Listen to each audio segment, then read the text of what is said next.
സനാതന ധർമ്മ സംരക്ഷണ ബോർഡ് സ്ഥാപിക്കണമെന്ന ഹർജി തള്ളി ഡൽഹി ഹൈക്കോടതി. വിഷയം സർക്കാരിന്റെ നയപരമായ കാര്യമാണെന്നും കോടതികൾക്ക് ഇടപെടാനാകില്ലെന്നും ബെഞ്ച്.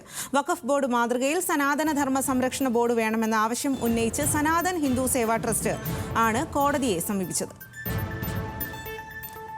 ഷബ്ന സിയാദ് ചേരുന്നുണ്ട്. ഷബ്ന, വിവരങ്ങൾ നൽകാം.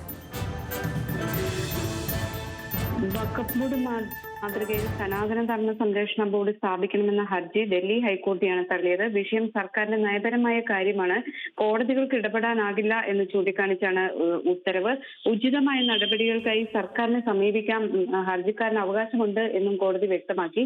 സനാതന ധർമ്മത്തിന്റെ അനുയായികളെ മറ്റു മതസ്ഥർ ആക്രമിക്കുന്നുവെന്ന് ആരോപിച്ചാണ് സനാതൻ ഹിന്ദു സേവാ ട്രസ്റ്റ് ഹർജി നൽകിയത്. സനാതന ധർമ്മത്തിന്റെ അവകാശങ്ങളും ആചാരങ്ങളും സംരക്ഷിക്കാൻ ഒരു മതസംഘടനയും ഇല്ലെന്നും അതിനാൽ അത്തരമൊരു സംഘടന രൂപീകരിക്കണം എന്നും ഹർജിക്കാർ ആവശ്യപ്പെട്ടിരുന്നു.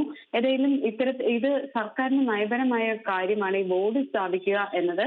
അത് കോടതിക്ക് ഇടപെടാനാവില്ല എന്നാണ് ഇപ്പോൾ ഹൈക്കോടതി വ്യക്തമാക്കിയത്. ശരി ഷബ്ന.